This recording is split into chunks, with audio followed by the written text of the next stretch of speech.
శ్రీమాత్రే నమ. జయ గురు దత్తాత్రేయ నమ.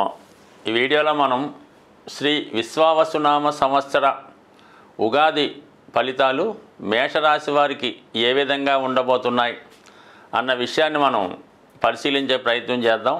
మరి ముందుగా ఆదాయ వ్యయాల గురించి పరిశీలించినప్పుడు మరి మేషరాశి వారికి ఆదాయం 2 పాళ్ళు ఉంటే వ్యయం అన్నది 14 పాళ్ళు ఉండడం జరిగింది. ఒక విధంగా మరి మేషరాశి వారికి ఈ సంవత్సర ప్రారంభంలో 6 గ్రహాలు 12వ స్థానంలో ఉండగా ఈ సంవత్సరం ప్రారంభం అవడం వల్ల వీళ్ళకి వ్యయం ఎక్కువ కావడం జరిగింది. అంటే వ్యయం ఏ విధంగా ఉంటుందని పరిశీలించినప్పుడు కంపల్సరీగా మేషరాశి వారు ఈ సంవత్సరంలో ఒక గృహ నిర్మాణం చేయడం జరుగుతుంది. లేన పక్షంలో కొంతమంది అంటే వాళ్ళ యొక్క సంతానానికి వివాహం చేయడం వల్ల ఎక్కువ ఖర్చు అయ్యే అవకాశం ఉంది. ఇంకా థర్డ్ ఆప్షన్ ఏంటంటే మీ యొక్క సంతానానికి విదేశ ప్రయాణానికో వారికి ఏదైనా వ్యాపారం పెట్టుకోవడానికో ఆర్థికంగా మీరు ధనాన్ని ఖర్చు పెట్టవలసి ఉంటుంది. ఈ కారణం వల్ల మీకు ఆదాయం 2 పాళ్ళు ఉంటే వ్యయం 14 పాళ్ళు రావడం జరిగింది. ఎప్పుడన్నా సరే వ్యయం ఎక్కువ ఉంటేనే ఆ సంవత్సరం జాతకుడికి బాగున్నట్టుగా మనం అర్థం చేసుకోవాలి. అంటే వ్యయం ఉంటేనే కదా మనం ఒక పని చేయగలుగుతాం. ఒక ఇల్లు కట్టుకోవాలన్నా, ఒక పిల్లల్ని చదివించాలన్నా, ఒక పెళ్లి చేయాలన్నా వ్యయం అవ్వాలి. వ్యయం తక్కువ ఉందనుకోండి ఆ సంవత్సరం మీరేమీ చేయలేరని ఆ విధంగా భావించాలి. అంటే దాని అవసరానికి తగ్గ వ్యయం ఈ సంవత్సరమే రాక్కర్లేదు. గత సంవత్సరంలో మనం కూడబెట్టుకున్న ధనం అవ్వచ్చు, ఏదైనా స్థిరాస్తి మీద ఆదాయం కూడా కావచ్చు. అందువల్ల 14 వ్యయం ఉండడం వల్ల మీరు హ్యాపీగా మీరు ఏదన్నా ఇల్లు కట్టుకోవడానికో పెళ్లి చేయడానికో ప్రయత్నం చేయండి. కంపల్సరీగా మీకు సక్సెస్ అయ్యే అవకాశం ఉంది. ఇక ఆదాయం అన్నది ఏంటంటే ఈ మేషరాశి వారికి ఎప్పుడూ కూడా ఏదో ఒక ఆదాయం వస్తూ ఉంటుంది. ఏం పర్వాలేదు ఆదాయం కోసం. మరి ఈ సంవత్సరం ఫలితాలు పరిశీలించినప్పుడు ముఖ్యంగా మనం 4 ప్రధాన గ్రహాలైనటువంటి రాహు, కేతువు, శని, గురువునే మనం తీసుకొని ఫలితాలు చెప్పడం జరుగుతూ ఉంటుంది.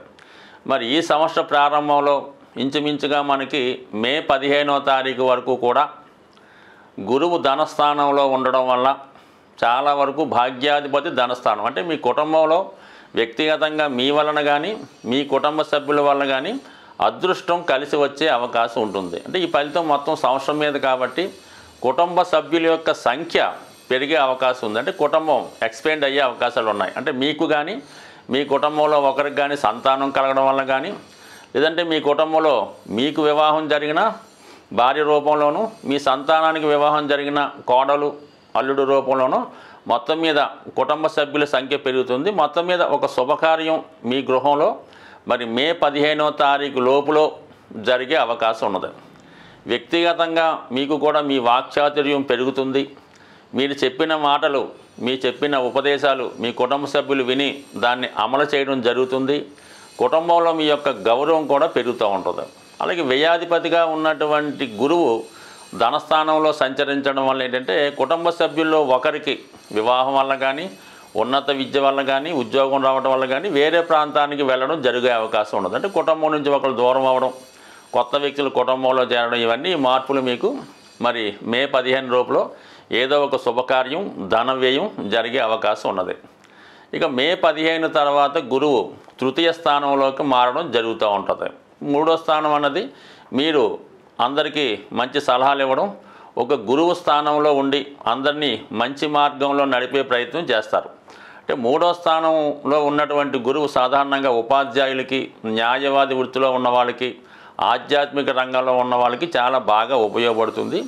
3వ స్థానంలో ఉన్నటువంటి గురువు 3, 7, 11 స్థానాల్ని యాక్టివేట్ చేయడం జరుగుతూ ఉంటుంది. సో దానివల్ల ఏంటంటే ఏదైనా విదేశ ప్రయత్నం కానీ, వివాహ ప్రయత్నాలు కానీ, లేదంటే ఒక పెద్దవారితో కొత్త వారితో పరిచయం పెంచుకొని వారి ద్వారా వ్యాపార లావాదేవీలు కానీ, వివాహ సంబంధాలు కూర్చుకోవడంలో కానీ ఒక గొప్ప కుటుంబంతో మీరు కలవడం కూడా జరిగే అవకాశం ఉంది. మొత్తం మీద ఈ కామ త్రికోణం అంటే మీ యొక్క కోరికలు, మీ యొక్క ఆలోచనలు, మీ డిజైర్స్ ఫుల్ఫిల్ అయ్యే అవకాశం ఉంది. మొత్తం మీద గురువు చక్కగా 3వ స్థానంలో ఉంటూ ఈ 3 స్థానాలను శోభపరుస్తూ 9వ స్థానాన్ని చూడటం వల్ల మరి వాళ్ళ యొక్క ఏజ్ని బట్టి మీరు ఏదైనా పుణ్యక్షేత్రాన్ని దర్శించడం కానీ, విదేశ ప్రయత్నం ఫలించడం కానీ, దూర ప్రాంత ప్రయాణం కానీ నవంబర్ 15 నుంచి ఇంచుమించుగా మనకి అక్టోబర్ 18 లోపులో చేసే అవకాశం ఉన్నది. ఇది గురుగ్రహం విషయం. ఇక ఆల్రెడీ శని భగవానుడు మీకు ఈ సంవత్సరం ఉగాది ప్రారంభం నుంచే ఉగాది కానుకగా 12వ స్థానంలోకి రావడం జరిగింది. అంటే ఒక విధంగా 12వ స్థానంలోకి శని భగవానుడు ప్రవేశించాడంటే మీ యొక్క ఖర్చులు పెరగడం జరుగుతుంది. గతంలో మీరు దాచుకున్న ధనం, ఫిక్స్డ్ డిపాజిట్లు ఇవన్నీ కూడా తరిగిపోయి ఏదో విషయంలో మీకు అనుకోని ఖర్చులు రావడం జరుగుతుంటుంది. ఈ విషయంలో ఎక్కువగా మీరు ఏదైనా వ్యాపారాన్ని ప్రారంభించవచ్చు, లేదంటే ఒక స్థిరాస్తి కొనవచ్చు, సంతానానికి పెళ్లి చేయవచ్చు. ఈ విధమైన ఖర్చులు పెట్టుకున్నప్పుడు ఓకే. కానీ మీరు ఈ సమయంలో మాత్రం ఎట్టి పరిస్థితుల్లో స్పెక్యులేషను, షేర్ మార్కెట్టు, జోదం, పందాలు వాటి జోలికి వెళ్ళొద్దు.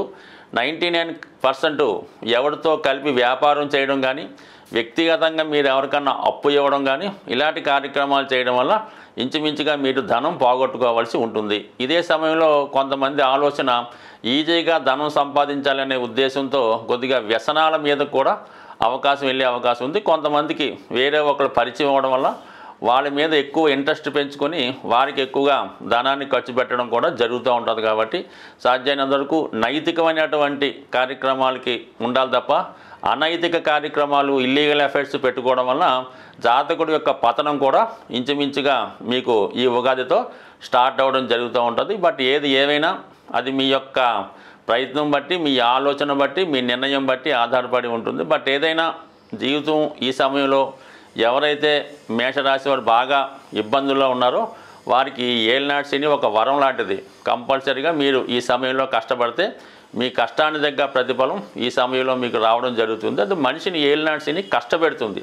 ఆ కష్టాన్ని మీరు పాజిటివ్గా చేసుకుంటే మీ యొక్క శ్రమకు తగ్గ ఫలితం పొందడం జరుగుతూ ఉంటుంది. ఇది మీరు ఆలోచించే విధానం బట్టి ఉంటుంది. ఇక ముఖ్యంగా రాహు, కేతువు. ఇక ప్రస్తుతం చాలా కాలంగా రాహు 12వ స్థానంలో ఉంటూ మీరు సంపాదించినటువంటి ధనాన్ని వేరే రూపంలో హరించిపోవడం జరుగుతుంది, పోగొట్టుకోవడం జరుగుతుంది. అసలు ఏమైందో కూడా కనబడకుండా ఉండే అవకాశం ఉంటుంది. అటువంటి రాహు మే 18 వరకు 12వ స్థానంలో ఉండడం వల్ల ఇన్వెస్ట్మెంట్ చేసే విషయంలో అంటే 2 గ్రహాలు మీకు 12లో ఉంటాయి. రాహువు, శని ఇద్దరు కూడా 2 డబల్ ఏలినాటి శని ప్రారంభమైనట్టుమాట మే 18 వరకు. అందువల్ల ఏంటంటే ఇన్వెస్ట్మెంట్ చేసే విషయంలో జాగ్రత్తగా ఉండాలి. ఏదైనా స్థిరాస్తి కొనే విషయంలో జాగ్రత్తగా ఉండాలి. ఎవరికన్నా అప్పిచ్చే విషయంలో ఎలాగా తిరిగి రాదు, కానీ కొంతవరకు ఉంటే జాగ్రత్తగా ఉంటే మంచిది. ఇక మే 18 తర్వాత 11వ స్థానంలోకి రాబోతున్నటువంటి ఈ రాహుగ్రహం మీకు విదేశ వ్యవహారాలు కలిసి వస్తాయి. టెక్నాలజీని ఉపయోగించి ధన సంపాదించే ప్రయత్నం చేస్తారు.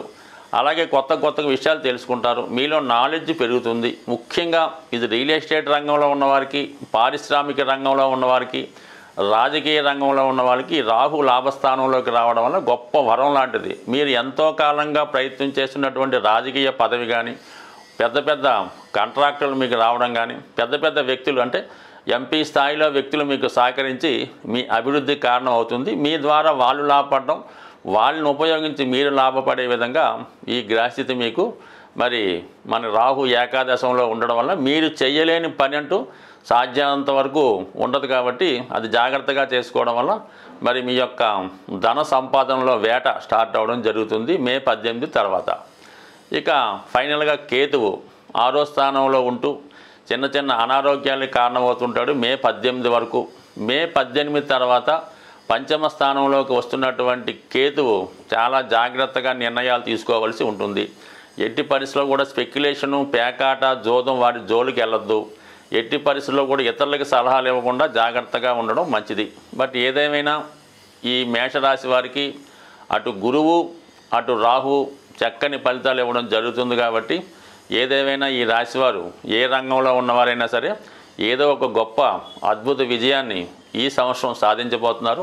సాధారణంగా గ్రహాలకి మనం పరిహారాలు చేస్తున్నప్పుడు ఒక విధంగా జలతత్వంలో ఎక్కువ గ్రహాలు ఉన్నప్పుడు కానీ, ఆ జలతత్వంలో ఉన్నటువంటి గ్రహాలు మనకి వ్యతిరేక ఫలితాలు ఇస్తున్నప్పుడు అభిషేకం ద్వారా మనం ఆ గ్రహాన్ని పరిహారం చేస్తే 100% ఆ ఫలితం తొందరగా రావడం జరుగుతుంది.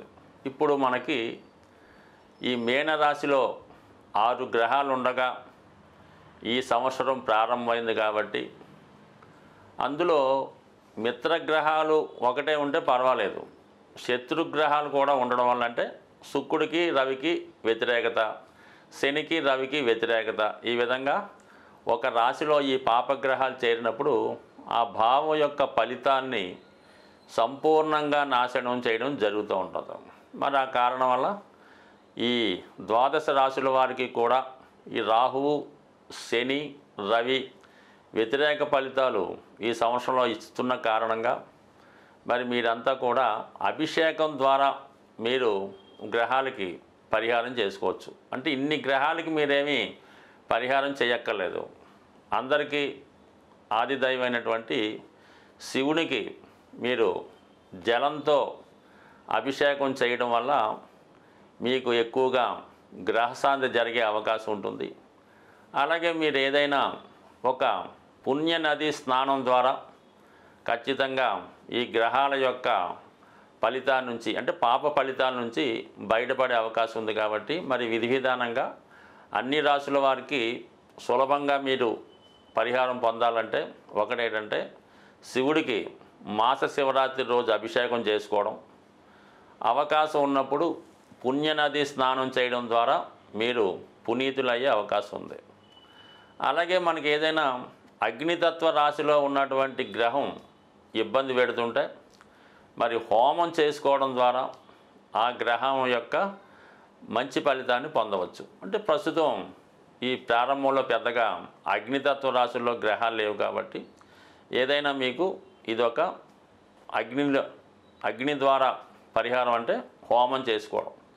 అయితే భూతత్వ రాశులైనటువంటి వృషభం, మకరం, కన్య రాశుల్లో పాపగ్రహాలు ఉన్నప్పుడు వాటి పరిహారం నిమిత్తం మీరు మరి దైవానికి ప్రసాదాలు పెట్టడం ద్వారా పరిహారం పొందొచ్చు. ఒక విధంగా అన్నదానం ద్వారా మీరు ఆ గ్రహాల యొక్క అంటే ఆ రాశి యాక్టివేట్ అయితే ఆటోమేటిక్గా అందులో ఉన్నటువంటి గ్రహం మంచి ఫలితం ఇస్తుంది. కాబట్టి మరి కేతుగ్రహ అనుగ్రహం కోసం అన్న సంతర్పణ ద్వారా అన్నదానం ద్వారా ఫలితాన్ని పొందొచ్చు. వాయుతత్వంలో ఎక్కువ గ్రహాలు ఉన్నప్పుడు పాపగ్రహాలు ఉన్నప్పుడు జపం ద్వారా అంటే మీకు మీరే చేసుకునే ఏదో ఒక మంత్రం చేసుకోవడం ద్వారా మరి వాయుతత్వంలో ఉన్నటువంటి గ్రహాలు మీకు మంచి ఫలితాన్ని ఇవ్వడం జరుగుతూ ఉంటుంది. బట్ ఏదైనా మరి ఈ సంవత్సరంలో ఈ జలతత్వంలో ఉన్నటువంటి రాహువు, శని మొదలగు పాపగ్రహాల శుభ ఫలితం పొందాలంటే ఖచ్చితంగా మీరు అభిషేకాల ద్వారా అమ్మవారికి చేయించుకోవచ్చు, అయ్యవారికి చేయించుకోవచ్చు. లేదంటే మీకు మీరు కూడా ఏదైనా ఒక పవిత్ర నదిలో స్నానం చేయడం వల్ల ఖచ్చితంగా పునీతులై ఆ గ్రహాల ప్రభావం నుంచి బయటపడే అవకాశం ఉంటుంది.